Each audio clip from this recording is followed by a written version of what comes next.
Oi, tudo bem? Bem-vindos ao canal Narrativas Sinistras. Eu sou a Fedra e seja muito bem-vindo. O prazer é todo meu de receber vocês aqui. E hoje a gente vai falar dos serial killers mais perigosos do mundo. Casos que chocaram o mundo todo. Assassinos em série são figuras que aterrorizam a sociedade e desafiam a compreensão humana, com mentes sombrias e métodos cruéis. E eles deixam um legado de horror e terror e muitas outras coisas perturbadoras. E hoje a gente vai explorar a história dos serial killers mais perigosos do mundo, que marcaram a história.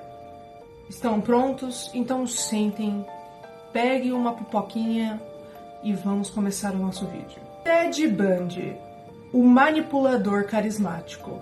Ted Bundy era conhecido por seu charme, inteligência, características que o julgaram atrair suas vítimas, atuando principalmente na década de 1970. Ele confessou ter assassinado mais de 30 mulheres, em 7 estados diferentes nos Estados Unidos.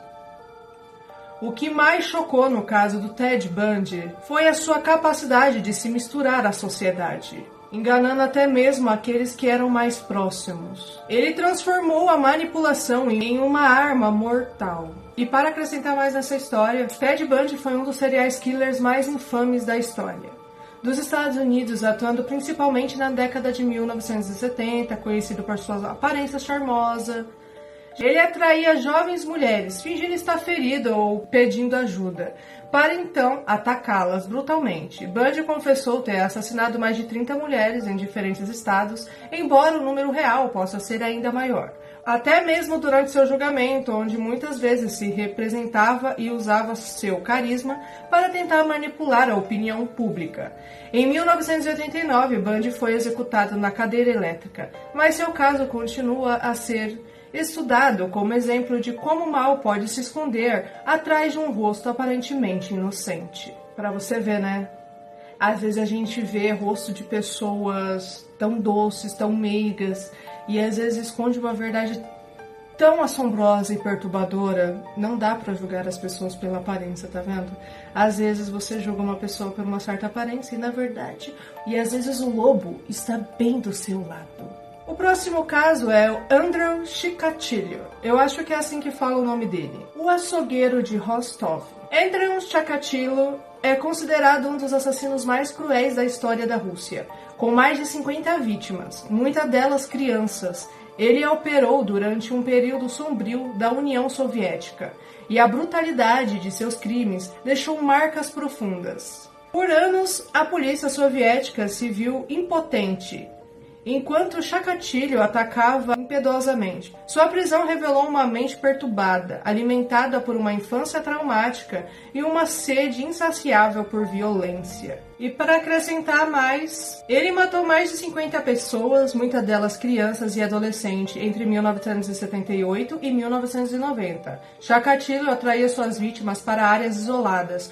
onde as torturava e assassinava de maneira horrenda. Seu caso causou pânico em toda a Rússia e revelou as falhas na investigação policial, já que ele escapou da captura por muitos anos.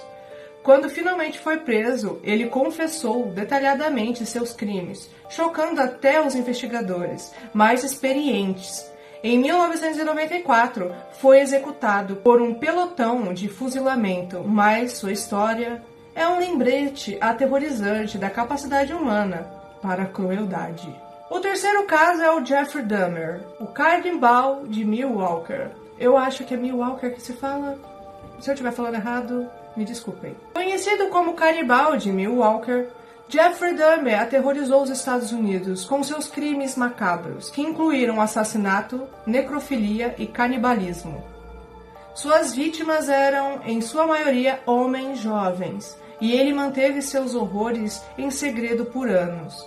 O que aconteceu dentro do apartamento de Dahmer ultrapassa a imaginação. Quando a polícia finalmente o apreendeu, eles descobriram evidências de um verdadeiro pesadelo, como partes de corpos conservadas e relatos de experimentos bizarros. E sem contar que a Netflix também tinha feito uma série meio que romantizando Jeffrey Dahmer.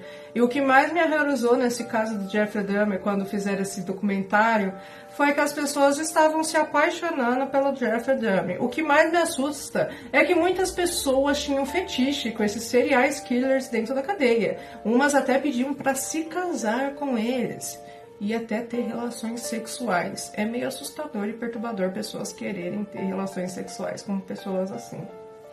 E vamos acrescentar mais um pouquinho. Os crimes de Dahmer incluíam assassinatos, necrofilia e canibalismo, atuando de 1978 a 1991.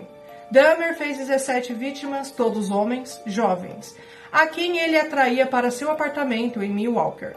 Lá ele cometia atos indescritíveis, muitas vezes desmembrando os corpos e mantendo partes como troféu, ou até mesmo consumindo a carne das vítimas. A polícia prendeu Dahmer em 1991, após uma de suas vítimas escapar e pedir ajuda. A cena dentro do apartamento de Dahmer era um verdadeiro pesadelo. Fotos das vítimas, restos mortais e provas de seus experimentos horríveis. Dahmer foi condenado a 15 prisões perpétuas, mas foi assassinado por um outro preso em 1994. Seu caso continua a ser um dos mais perturbadores da história criminal. O cara era terrível de bizarro, mano. E agora a gente vai para o nosso último caso. Aileen Wuornos. Eu acho que é assim que se fala. Às vezes o nome é difícil, gente, desculpa. A mulher que matava por vingança. Wuornos foi uma das serial killers mais famosas dos Estados Unidos. Ela alegou que seus crimes foram cometidos em legítima defesa, mas a brutalidade dos assassinatos e seu comportamento estranho a transformaram em uma das figuras mais estudadas da criminologia. O caso de Aileen levanta questões sobre o trama de vingança e o papel da sociedade em criar monstros. Até hoje, há debate sobre se ela foi uma assassina fria ou uma vítima que reagiu ao abuso. Bem, dada a história, pode ser que ela tenha reagido sobre os abusos. A história dela também é uma história muito complexa e muito difícil. Então, talvez ela não seja totalmente uma culpada, mas sim uma vítima da sociedade. Às vezes a sociedade acaba criando monstros, que nem sempre foram assim. Para acrescentar mais, conhecida nos Estados Unidos entre 1989 e 1990, ela matou 7 homens alegando que agiu em legítima defesa, pois eles tentaram abusar dela enquanto trabalhava como prostituta. Tinha uma vida marcada por abusos e trauma desde a infância, que muitos acreditam ter contribuído para sua raiva e violência. Seu caso foi extremamente controverso, com debates sobre se ela era uma vítima das circunstâncias ou uma assassina fria. Aileen foi condenada à morte e executada por injeção letal em 2002. Sua história foi adaptada em filmes e documentários destacando os aspectos sombrios de sua vida e sua personalidade complexa. Até hoje, ela é vista como uma figura trágica e aterrorizante. Bem, eu assisti o filme, até foi indicado por uma pessoa para mim assistir esse filme, eu assisti. E, assim, a gente sabe que muitas das vezes, a maior parte desses filmes de serial killers, séries, às vezes eles romantizam muito. Mas, dada a história de abusos, até mesmo na infância, abusos que ela sofreu enquanto ela trabalhava como prostituta, às vezes pode ter acarretado dela ter mesmo matado por legítima defesa. E talvez, depois de tudo isso, ela continuou matando. Só Deus sabe o porquê. A van da escola ali das crianças estão buzinando do vizinho. Bem na hora que eu tô gravando, é incrível. Mas tá. A gente não sabe. Ela pode ter sido uma vítima da sociedade, acabando se tornando um monstro. A história dela é contada em várias formas. Se você quiser assistir, o filme tá aí na tela para você ir lá e dar uma olhada. É bem interessante. Eu aconselho você a assistir e é muito bom. Será que ela foi uma vítima?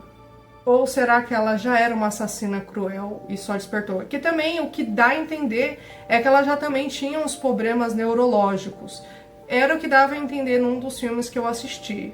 Então, tudo isso pode ter acarretado. Os traumas, os abusos, o problema neurológico, tudo. Mas só ela mesmo para saber o que se passava e Deus também. Os serial killers que a gente acabou de discutir não são apenas histórias de horror. São um exemplo do lado sombrio da sociedade, o lado também sombrio da humanidade. Como ela pode se manifestar? A entender esses casos nos ajuda a prevenir futuras tragédias e a proteger também os mais vulneráveis. Ajuda a nos prevenir, a tomar cuidado e a aprender que a gente também não deve confiar em qualquer pessoa ou em qualquer conversa. Então a gente tem que tomar muito cuidado aonde a gente anda, com quem falamos e para onde vamos. Às vezes quando vamos se encontrar com pessoas, até mesmo em casos de relacionamento online, em casos de conversas e tudo mais, gente. Tomem muito cuidado e saibam analisar. É por isso que é sempre bom assistir esses casos criminais. Eu adoro assistir documentários criminais, eu adoro assistir esses filmes também, porque